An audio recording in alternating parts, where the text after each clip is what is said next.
Andrew, how are you doing today? I'm very well, Kevin. How are you? I'm really excited because we get to talk about Westerns.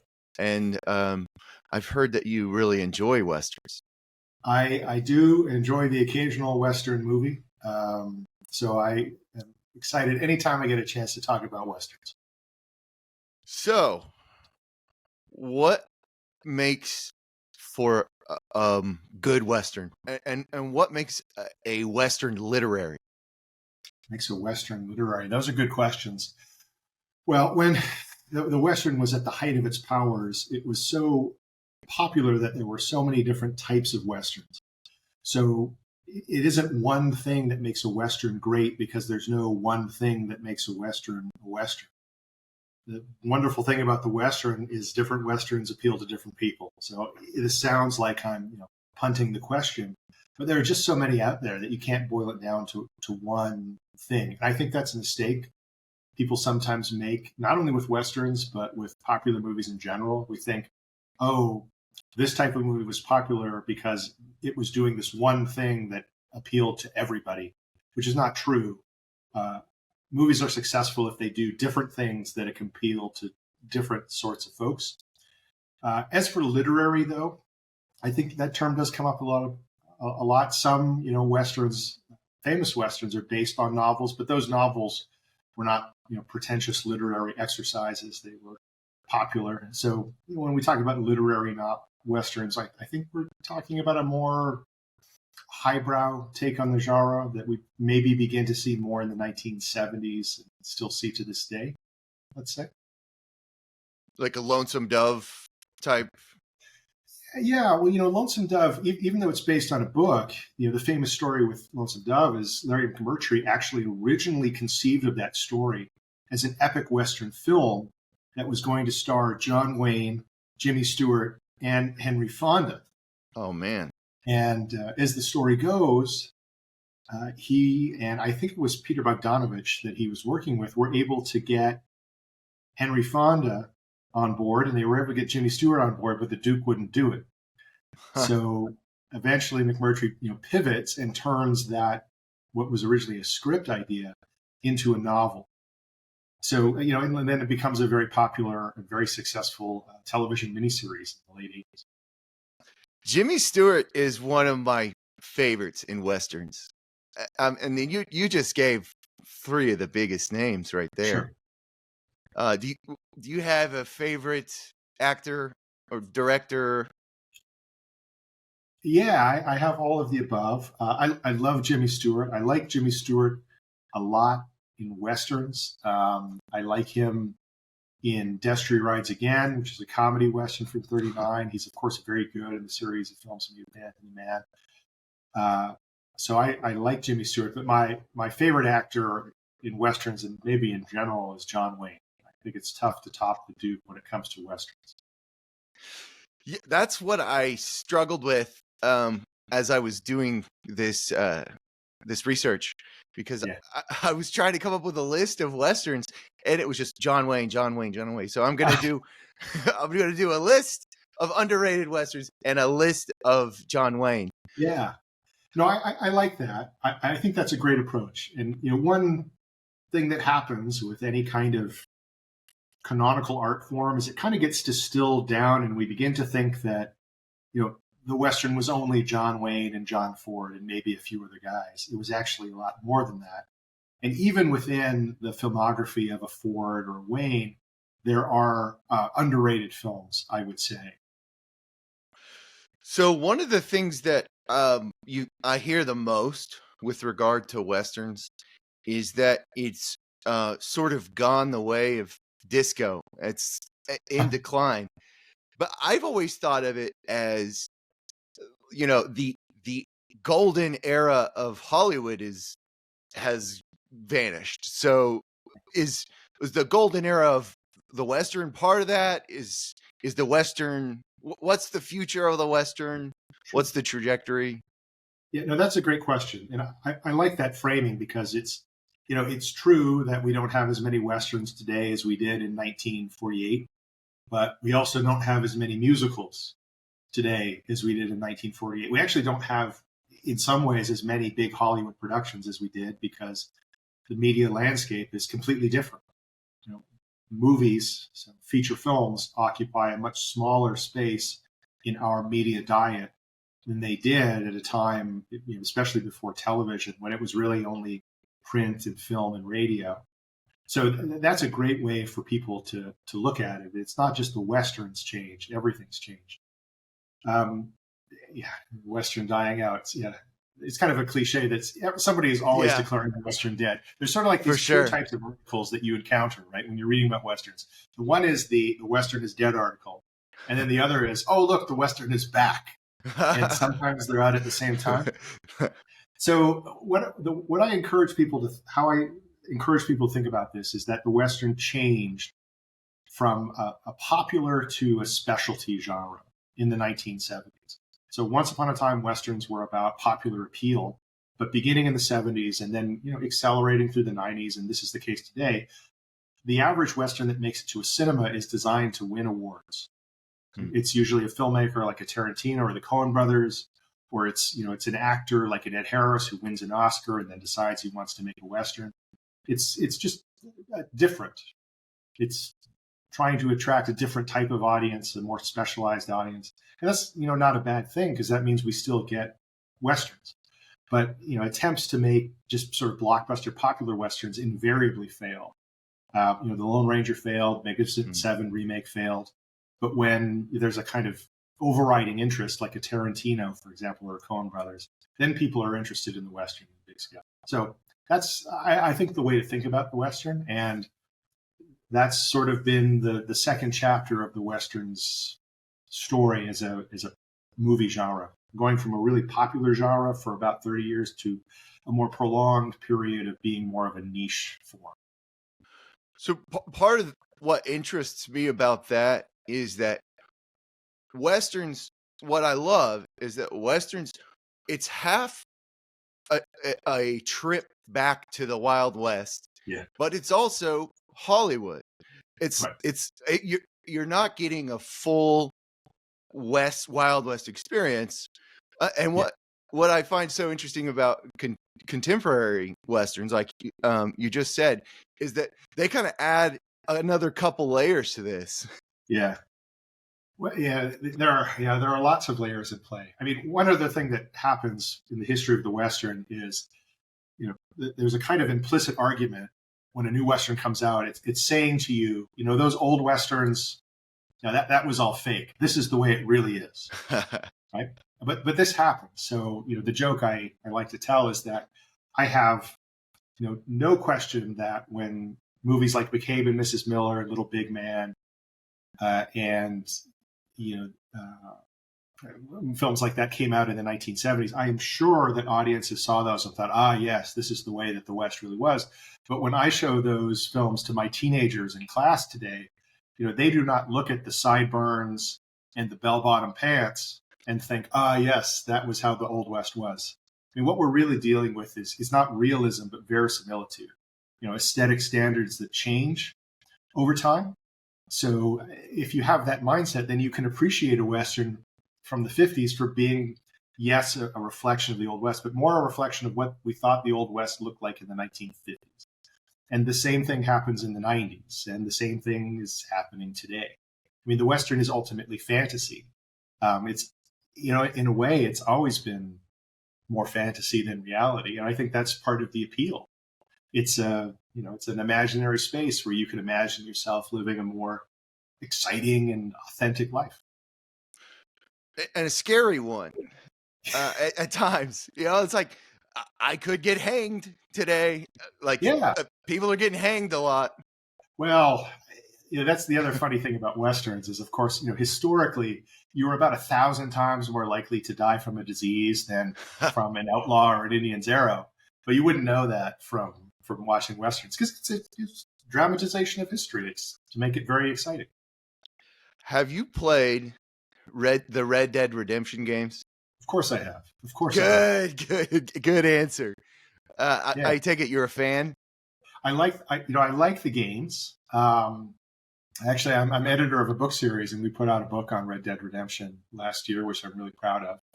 What I think the games are most interesting though is the way that they are not about the historical West really. What they're about, especially the first game, is about the West as envisioned by Sergio Leone and Sam Peckinpah.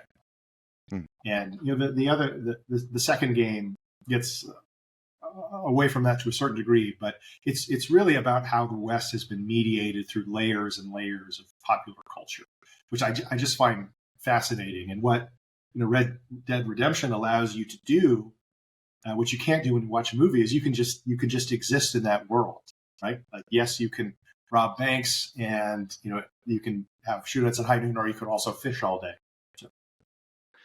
So that kind of I'm glad you mentioned your books because you edit several series, right? Several different. Yeah. One of them really caught my eye is love in Western film and television. Okay, sure, yeah. Because I had never thought of the role of love in a Western. We get caught up with masculine, like a vision of masculinity. Yeah. No, yeah. So that was a book that was edited by my good friend Sue Matheson, and I wrote an essay in that about the Westerns of Barbara Stanwyck. And so it kind of coming at it a similar way, that we think of the Western as being so masculine, this kind of macho genre. And I think that's true. I think it's to a degree. It's actually more complicated, because I think one thing I find my students are surprised at when I show them Westerns is they aren't the kind of the straightforward, one-dimensional, triumphalist, machismo drenched form that the cliches about the Western, especially from its critics, might say.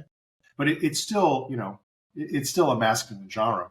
But within that there are amazing female characters, love interests who are complex and nuanced, and have complicated relationships with heroes. That's the case in almost every major Western. And then you have somebody like Stanwyck, who, for the 30s and 40s is kind of the biggest female star, but who just loves Westerns and ends up making not only a ton of films, but then a TV series. So that, I guess, gets back to what I was saying at the start, that the Western was just so big, it was so diverse, it could accommodate so much, that it's just, for someone like me, endlessly fascinating. I kind of look at the hand wringing over, oh, they don't make enough Westerns now. And I think, well, there are thousands of Westerns that you've never seen. Let's go watch those and geek out on that. So, and back to that idea that Westerns have become more cinematic. Does that augur well for the future of the Western? Oh, I think so. I mean, the nice thing about the media landscape today, it's so diversified that you can make things that appeal to smaller audiences. So, I think people are more likely to take a risk on a Western knowing that you can promote it in a very specific way. So you can have a channel like INSP, which is dedicated to Western themed content, makes their own original TV movies. Are CBS or Fox going to make a Western? Probably not. But then you've got Paramount Plus, who can make endless iterations of the Yellowstone saga. And it doesn't have to have the millions and millions and millions of viewers that a TV show back in the 90s did. So those economics actually work in favor of something like the Western, where you don't need as many people to watch it in order to make it a viable economic activity. Okay, so let's talk anti-heroes. That's such an important part of the Western. All right. Is there a difference between the general literary conflict between what it means to be a hero and what it means to be an anti-hero, and the version of that in the Western? Yeah. I mean, one of the worst, silliest things that gets said about the Western is the cliche white hats and black hats, right? The idea that it was very simply coded, that the good guys were white and the bad guys were black, and you could tell them apart, and it was a very kind of bifurcated moral universe. The Western has always been more complicated than that, because the Western hero in almost every iteration, so whether it's William S. Hart, or if it's the Virginian, or if it's heroes played by Gary Cooper, they always kind of straddle this line between different worlds. like between right and wrong, between savagery and civilization. So the idea of a Western anti-hero, I think, is actually a little bit of a mistake, because the Western hero has never been just sort of straightforwardly heroic. Um, I guess with a few exceptions, maybe like the Lone Ranger. He's usually a very complex character, and oftentimes, like I guess the example I could give you is a question. Why does the Western hero have to ride out of town at the end of the movie? Right? This is a cliche. Well, because we recognize that he has a kind of a special ability that's tied to violence. And so you need that violence to rid the town of evil. But then because the hero is so associated with violence, he can't be a part of the society that he helped create. So he's a kind of tragic figure, which I think explains why he's so resonant, that it's not just kind of like good guys and bad guys. It's a complex character who's ultimately a tragic one, who says something about the inability of society to accommodate exceptional individuals who are tinged with darkness. So that's very well said. And that's what I'm drawn to as well. This like zone of indistinction where Right. you have sort of the sacred nobody, the Right. person who can't go to town and doesn't blend in with the animals in the woods and Yeah. is sort of lost. And I Yeah. feel like that can offer a lot to modern society. Yeah. I think that's right. And we often like to talk about popular genres in terms of society, how they reflect the zeitgeist. So I believe what I said earlier, that Westerns were popular because they were in fact diverse. But I would still concede that there is something about that kind of tragic hero that is fundamentally appealing to us. I think most of us feel a little bit lost. Sometimes we feel like the costs of progress are not worth it, and so when you see that hero who's at home in neither world, but is ultimately kind of superior to all of them, I mean that's an attractive tragic figure. So you might have already answered this, but I'm thinking specifically of millennials and Gen Z who Sure. maybe didn't have the same connection to Westerns that our parents did, where it was very firsthand. Yeah. What can millennials and Gen Z pull from watching Westerns? Why should they watch Westerns? That's a great question. No one's ever asked that to me in that way. And I think I'm actually a good person to mention this, because I guess by some definitions, I technically am an elder millennial. I didn't grow up with Westerns, right? So I grew up in the popular culture of the 80s and 90s, science fiction, superheroes. My parents didn't watch Westerns. I didn't have a grandfather who watched Gunsmoke reruns in the evening or anything like that. Which I think are the ways that people of my generation, if they do know anything about Westerns, have been introduced to it. So I came to the Western in college in film classes. So I guess I kind of came at it as an academic subject, which maybe explains why I'm here today. But I now spend a lot of my time talking with millennials or what do we call it? Gen Z, Zoomers? I don't know. Maybe that's Zoomers, yeah. Yeah, dating myself here. I spent a lot of time talking with those generations about Westerns, and I think there's something timeless about them. And I think once you get over the simple fact that media looks different at different moments in time, and that once you acknowledge that, okay, maybe that movie from the past looks fake to you, but the movie that you watch today, I tell my students this all the time, I'm going to show your children the movies you're watching today. And that movie today that you think is so great, that is so believable, that the effects are so awesome, 20 years from now, 30 years from now, I will show that to your children and they will laugh at how fake it looks. So once you adopt that historical perspective and you begin to realize that, movies have a style that changes, I think you begin to have access to these, almost timeless stories that are, brought to life through some of the greatest performances ever committed to celluloid. There's just, a kind of like something transcendent about the Western and the stories it tells that I find certainly resonates with my students. And, maybe you need a capable guide like me in order to access those, but I really don't think so. I think so many of these films speak for themselves. I like that. I like that idea that there's a universality at play, but also stylistic elements that date it, that can date that as art. And the thing that it has popped up in my mind at several points when you've been talking is you watch different westerns, and you might as well be reading the Odyssey. Right. Right. Yeah, I suppose if we concede that time has somehow compressed a little bit. Yeah. No, I mean we're talking in 2024. Most of the kind of the big canonical westerns that we talk about, excepting some silent films, were made in 1939. That was a big year for the Western. That's the year of Stagecoach, Jesse James, Union Pacific, Destry Rides Again. So, in 15 years, we'll be 100 years from that moment. And I think though it's a little bit different than the Odyssey in the sense that even if the story the Odyssey tells is one we're still telling ourselves today, the language of moving pictures has not actually changed that much.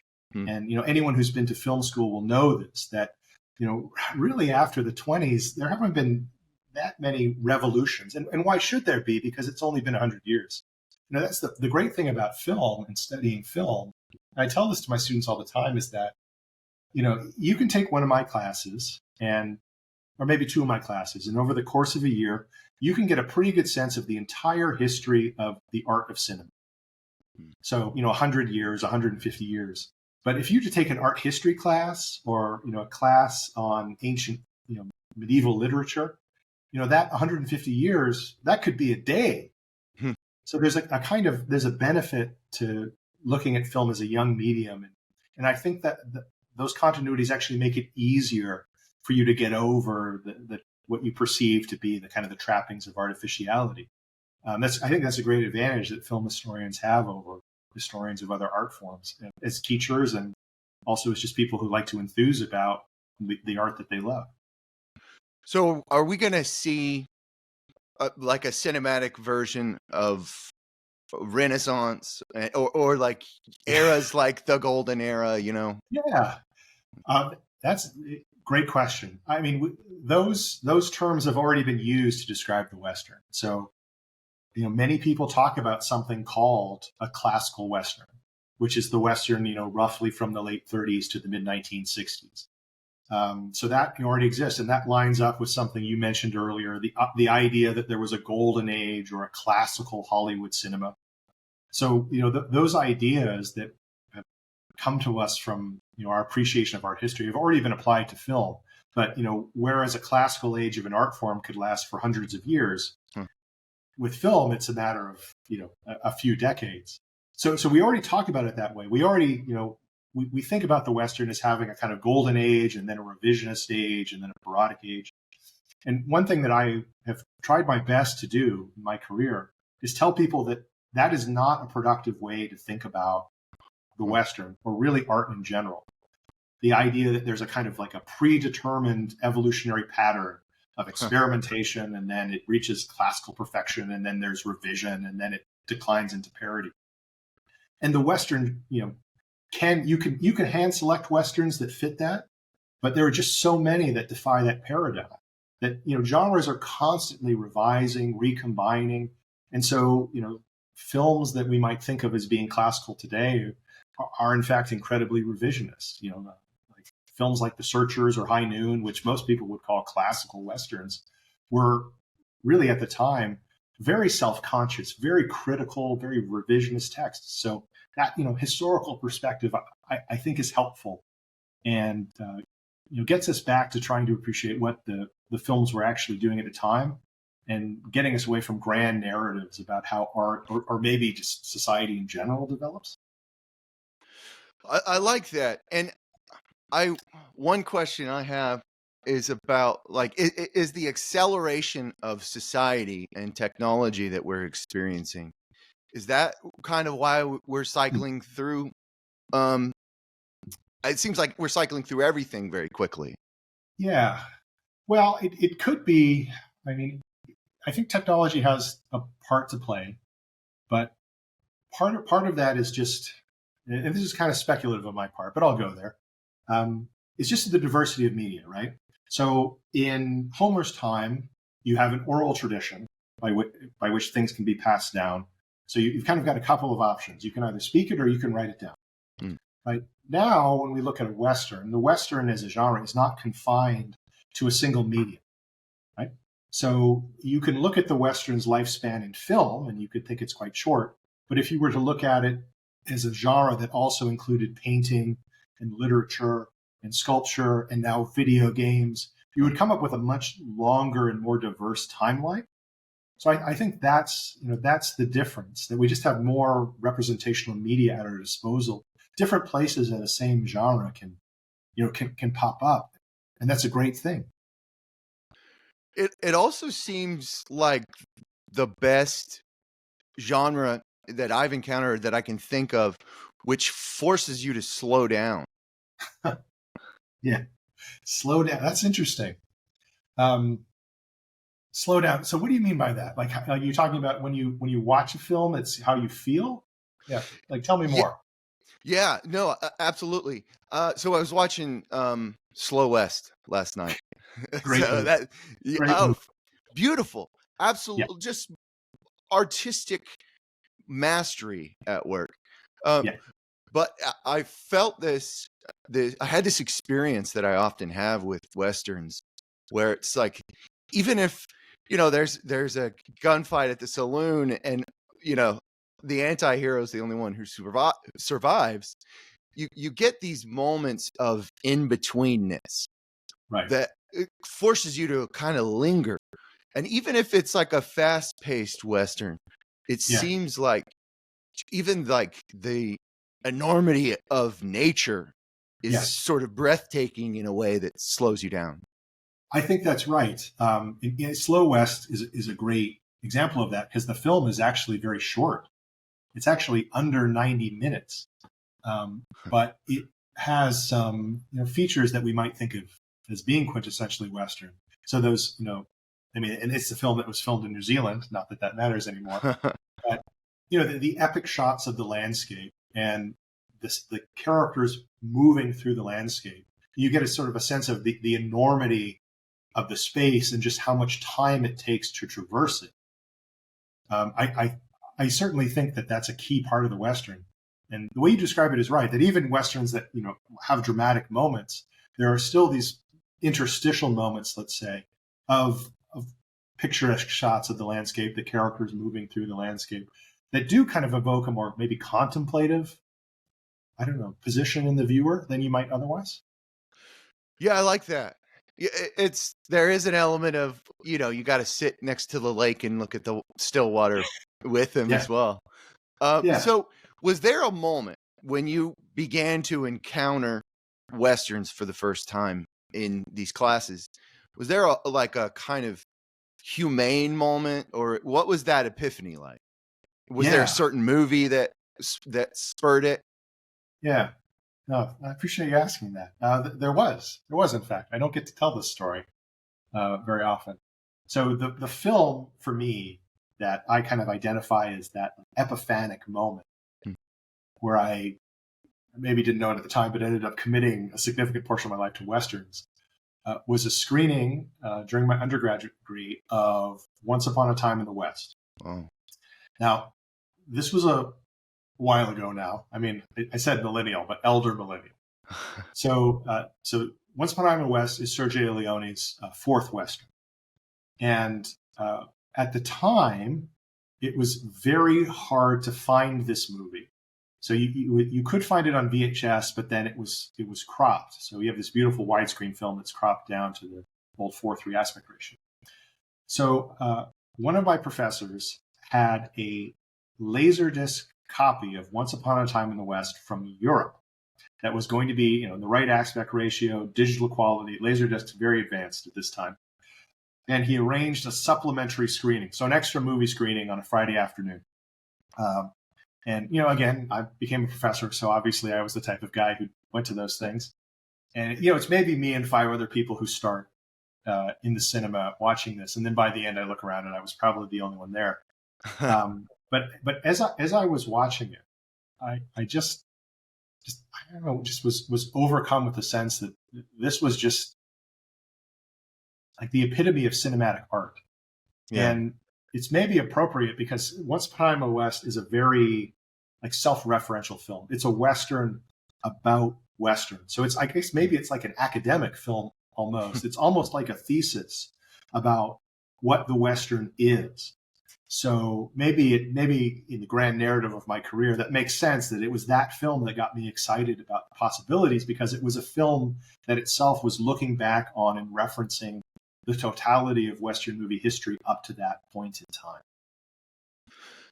I like that emphasis on the cinematic, because that is an important part of it, obviously. We've talked about the sort of philosophical underpinnings that go into it, and we've talked about a lot of the humanity, but the cinematic part of it is fascinating to me too, in the like that willing suspension of disbelief. Yeah. Well, I think the Western, gosh, I mean, we can have a debate about what is and is not cinematic, and whether particular films are living up to the potentials of the medium. These are interesting questions to ask, in debates to have. But we have to remember that the Western is drawing upon a pictorial tradition that goes back to really to the 1800s. So artists like Albert Bierstadt, through people like Remington and Charlie Russell and Trivogel and others. So there's already kind of a history in the Western genre, broadly conceived, of this kind of epic portrayal of American history. Oftentimes, dramatic human events may be happening, but it's always against a backdrop that is much larger and almost kind of dwarfs them. And I think, that lends itself very well to film, and especially to the greatest filmmakers who recognized that you could take those dramatic moments from Western art, some of the greatest art, American art ever, and you could dramatize them, you could dynamize them, you could energize them with the camera in ways that would, by the standards of the 20s or 30s, become almost kind of immersive experiences, allowing people to travel to this mythical place, the American West, that most Americans will never visit. I think that's the case for Americans today. Most will never come to where I am. They'll fly over, they'll visit it, when they tune into Yellowstone. But it's kind of just an imaginary space brought to life dramatically by some of the greatest filmmakers. It's funny you say that, because my personal connection to Westerns came from my dad. Okay. He grew up in Ireland, very, very poor. And his one escape from that poverty was going to the cinema. And he fell in love with Westerns. And it's the reason I'm here, because he decided, I want to go to America someday from a young age. And so he went to California, as far west as you can go. Yeah. So yeah, I feel like that gets overlooked, like that aspect of it, the sort of human connection. No, I agree. I mean, I think, critics of the Western sometimes portray it as, in the ways I said earlier, kind of like one-dimensional macho form. Yeah. But, other people will also make the case that the Western was, racist or sexist or advanced an agenda of American imperialism or something like that. And, you can make those cases. Obviously, judging the past by the standards of today is something we need to be careful when we do. So, we don't want to suggest that the Western was always, to use a more contemporary term, progressive or anything like that. There, again, as I've said before, there are a lot of Westerns. But What is amazing is how resonant the Western was with different people in very different circumstances across the world. That you didn't have to be in America. You could be in Europe, you could be in Africa, you could be in Australia, you could be in Asia, and you could see yourself in that mythical West. And then so that kind of takes hold around the world, that there's almost something transcendent about it. And then what's fascinating is when people from those nations, those continents, begin to make Westerns of their own. Huh. Really beginning in the 1960s, when we begin to get Italians making Westerns, and then we get Japanese films that are influenced by Ford, and that that tells us that the idea that the film was straightforwardly evil and imperialist clearly didn't work, because if you were actually living in a condition of colonialism, why would you see the Western as a means of emancipation? And yet that is exactly what's happened in a number of countries. So people have seen themselves in the Western in ways that I find like endlessly fascinating, and defy straightforward arguments about what the Western was about and who it was for. So you mentioned specifically like the accusations of sexism. Yeah, sure. And earlier we talked about the importance of women historically in the film, especially with regard to love. Yeah. Is there anything else that the modern woman could find uniquely in the Western? That's a great question. So, I mean, one way to come at that question is to tell you a little bit about why Westerns became popular as movies in the first place. Right? So, in the 1920s, there are some big epic Westerns that do well. Covered Wagon, the Iron Horse, some of John Ford's early films. But by the time we transition to sound, the Western is mostly what we call a B genre. These are short, cheap, inexpensive films that are made to fill out a program of movies. So this was a time when going to the movies wasn't just seeing a feature. You would see a longer feature, which was expensive. You'd see a B film. You'd see a cartoon. You'd see a newsreel. You might see a musical act. So it was a very different experience. So one question that gets asked is, why all of a sudden at the end of the 1930s is Hollywood interested in again making big budget Westerns, when initial attempts to make those in the 1930s, films like The Big Trail or Billy the Kid, those are two really expensive Westerns made in the early 30s, failed. So there's different ways to answer that. But one is that around that time, Hollywood studios began to think that the majority of their audience was women. And not only that when it came time for couples to make decisions about what movie they were going to see, it was the woman who had the most influence over those choices. So that helps to explain why we begin to see films in the late 30s and early 40s that are sometimes called women's films about, like strong female characters played by great actresses like Stanwyck or Betty Davis or Joan Crawford and so on. But it also explains why suddenly you have this interest in these romantic stories with very attractive young male stars that actually had a strong appeal to female audiences of the time. So not only you have the attractive males, but they're sensitive. They're troubled. They have difficulty relating to women. And women characters often have a degree of agency that they don't in other types of genres, because they play an important role. Now, is it a secondary role? Yes. I mean, we have to concede that these films were still made in the 30s and the 40s and the 50s. But there was a strong appeal to women of the time.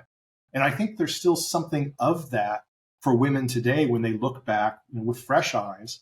And in some ways, things were better then in media than they were in later moments of at least the Western's history. So I think with that, I'm making an assumption, and correct me if I'm wrong. This presupposition that there's a praxis involved, where there's a kind of like that this as artwork is actionable. Is that correct? Yeah, I think that's a common argument. And I mean, it kind of has its root in academic approaches to myth, right? Mm. So again, every time a new representational medium comes about, right, it's initially usually abstract, but then very quickly we as humans decide we need to use this to tell ourselves stories. Right? So cave painting goes very quickly from abstraction to actually recording narrative history. In more recent history, you have to just look at social media or YouTube. Initially it was very non-narrative, very experimental, but now it's about telling stories in particular ways. So, why do we tell ourselves stories is an interesting question. And one answer is that we tell ourselves stories so that we can resolve in fiction problems we can't in our everyday lives. So if the Western was really popular as a story form in the middle of the 20th century, it may be that the Western was solving some kind of fundamental psychological problem that people were having, that it was resolving a conflict that we knew couldn't be resolved in real life. And that's often phrased as this binary, this conflict between savagery and civilization, or wilderness and civilization, let's say.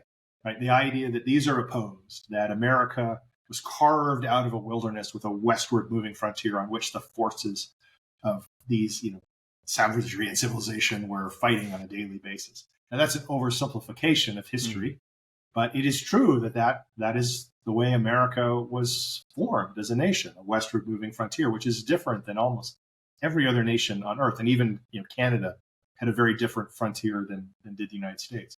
So maybe this idea of savagery and civilization, the idea that we've lost something, that there's a consequence to modernization, maybe that mattered to large numbers of people in the 30s and especially in the 40s and 50s after the Second World War. That's the argument, at least.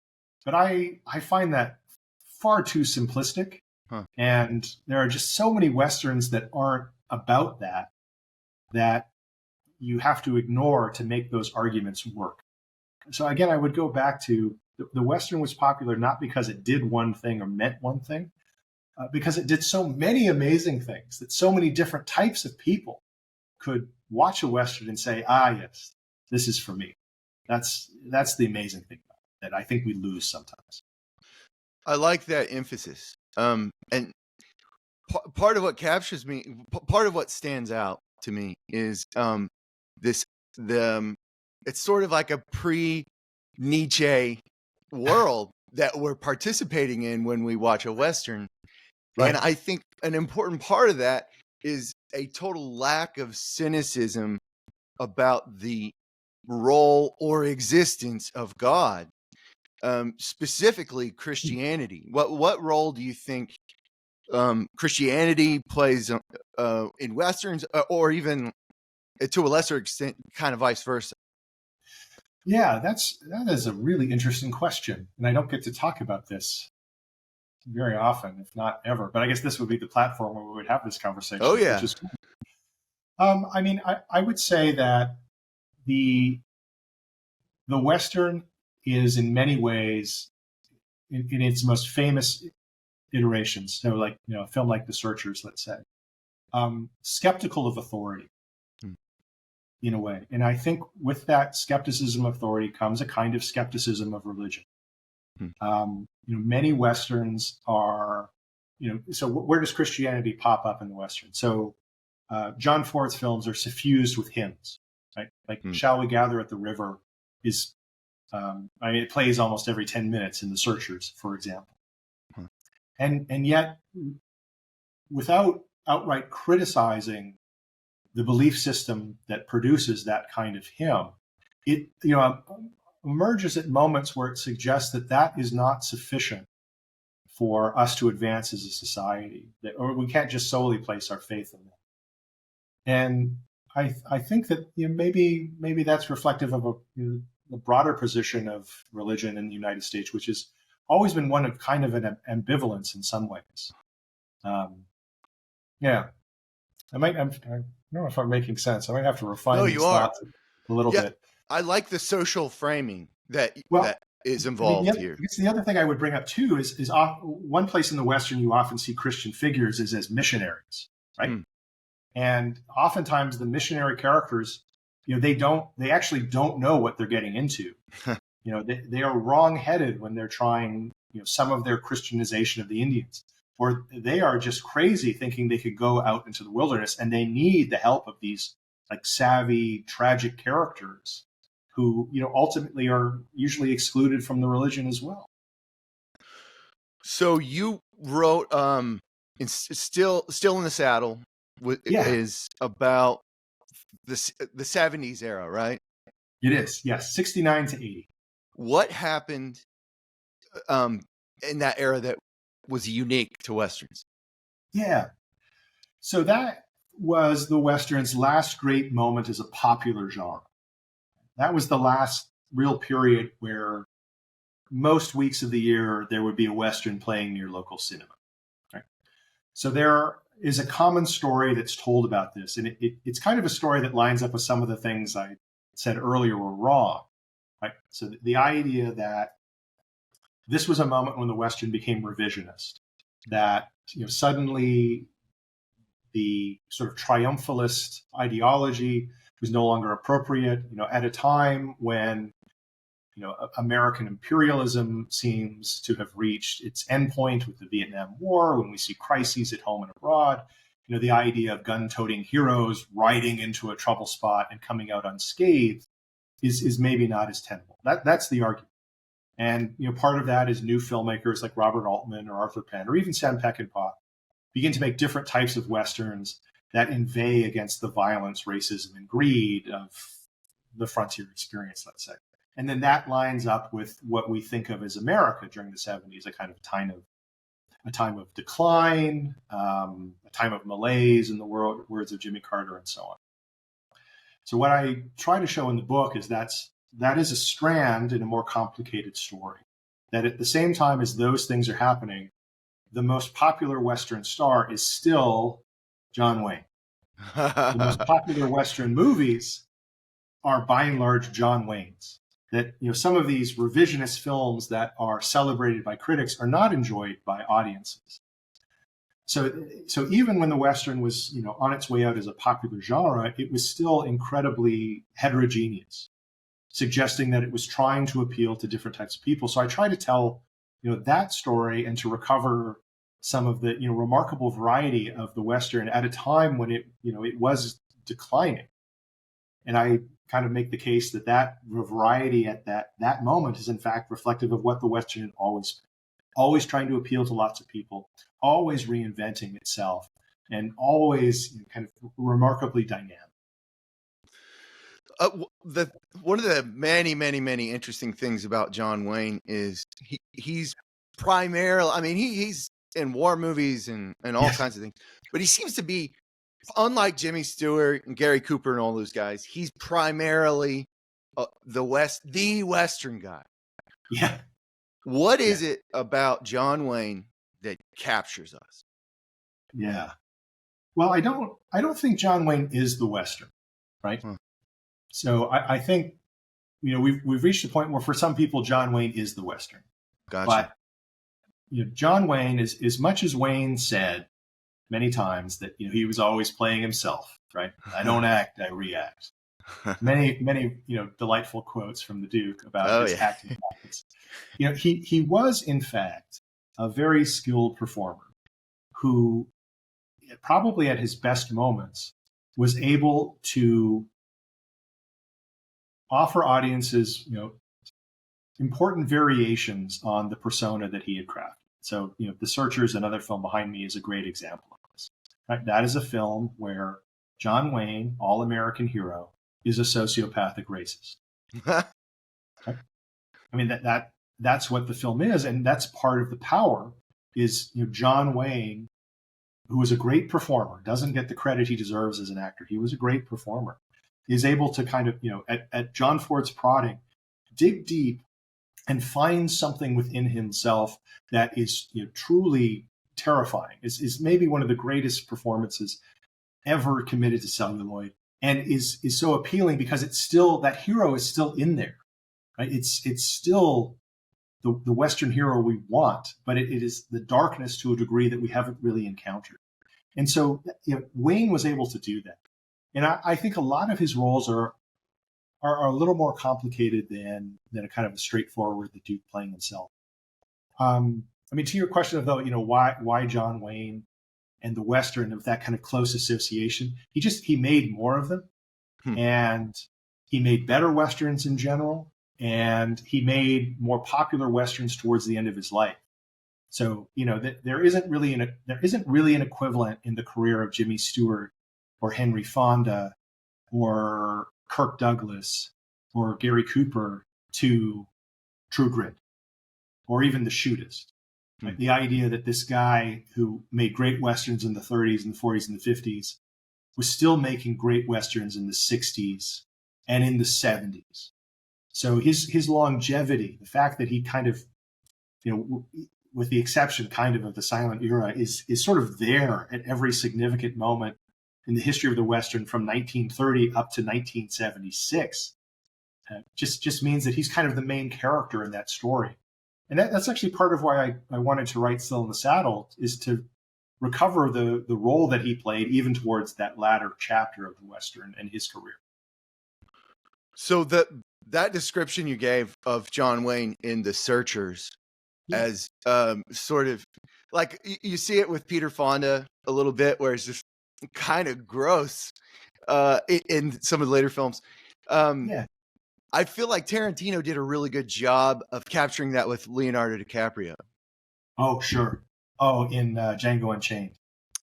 No, in Once Upon a Time in the West. Oh, Once Upon a Time in Hollywood. Once Upon a Time in Hollywood. Sure. Yeah. Okay. Where he gives that scene. It's just vile and beautiful. Yeah. Oh, that's actually great, right? I mean, because that is a very interesting film, especially for fans of the Western, because it takes place in 1969, where a lot of things were happening in the history of the Western, right? That moment of Peckinpah is coming in. The TV Western is trying to adapt, and we also have the rise of the spaghetti Western. And so in that film, you kind of have this washed up Western star trying to figure out how do I chart my course in this shifting generic landscape. And that one moment where he kind of, digs into a kind of more modernist, much more kind of like spaghetti Western mode of performance, because he has the really cute conversation with the young girl about method acting and how you do all of this. And then that is in fact, what sets up the idea that he was able to successfully go to Italy and play these kind of Western, quote unquote, anti-heroes. That's an amazing moment. Last question. Unfortunately, I could talk to you all day. If you were assigned with giving somebody who's never seen a Western, or somebody who only gets one Western for the rest of their life, which Western would you choose? Oh, you can do three. How about three? Okay. Oh, all right. Three. All right. So, my favorite Western, and what I think is the best Western, is The Searchers. Right. But I don't think that's the place you start when you're trying to get somebody jazzed about Westerns. So that would be somewhere that you would end up after you've seen a few of them. Places to start that I think are good. And we're assuming a more modern audience right now? Yes, for sure. All right. So for a movie from the so-called Golden Age, I'm going to recommend a movie called The Gunfighter from 1950 that stars Gregory Peck. And he plays a kind of an aging gunslinger who tries to reconnect with his wife and child, but finds that his past always is going to catch up with him, which is a kind of a timeless Western story and seems more contemporary. So that is a great place to start. It's a lean movie. We in terms of underrated Westerns, that's probably one of the most underrated Westerns. So I would start there. I think if we were going forward in time, I think Butch Cassidy and the Sundance Kid is a great entry point for folks who are interested in the Western, because it's very comedic. It has two charismatic performances from Robert Redford and Paul Newman. It's very much of its time. It's very 1969, but it was really the most popular film of that period, and still holds up to this day. So that would be a good place. And then, gosh, get one more Western. So we got to go with something a little bit more contemporary. Okay, this is kind of out of the box, but good. I like it. Yeah, and this, yeah. So I'm going to recommend a film called The Ballad of Little Joe from 1993. So this is a film that's written and directed by Maggie Greenwald, and it tells a story that's based in history, which is the case of many Westerns, about a kind of Eastern society woman who heads west and then lives a life in the West as a man, masquerading as a man. Mm. And it is, I think, a very complex and interesting film that is aware of the genre's history, but kind of tries to think more about the role of women. So something that we've been talking about, and what it meant to be a man, what it meant to be a woman in the Old West. So that, I guess that's my kind of out of the box choice. There's a new Blu-ray out of that film recently, which is maybe why it's at the top of mind. So I'd go with that. And if I had a fourth and they wanted a more contemporary one, Dead for a Dollar. Dead for a Dollar. Yeah, it came out a few years ago. It's got William Dafoe is in it. It's just sort of a great spaghetti Western style contemporary picture from recent days. So any of those four. We have to do this again because I still have like 10 questions for you. Every time you're like giving an answer, I'm like, oh man, I want to know more about this part of it. This was a lovely discussion. Thank you, Andrew. I'll come back anytime, Kevin. I love talking about Westerns, and I really appreciate the opportunity. Are you still doing your podcast? I am. Yep. How the West Was Cast, available on all major podcast forums and apps. That's a podcast I co-host with my good friend Matthew Chernoff, who's an entertainment journalist and screenwriter based in Los Angeles. And people can find your books on Amazon. They can. I'm on Amazon. Just look for Andrew Patrick Nelson or Still in the Saddle. That'll come up. And I'm at andrewpatricknelson.com. Thank you, Andrew. My pleasure.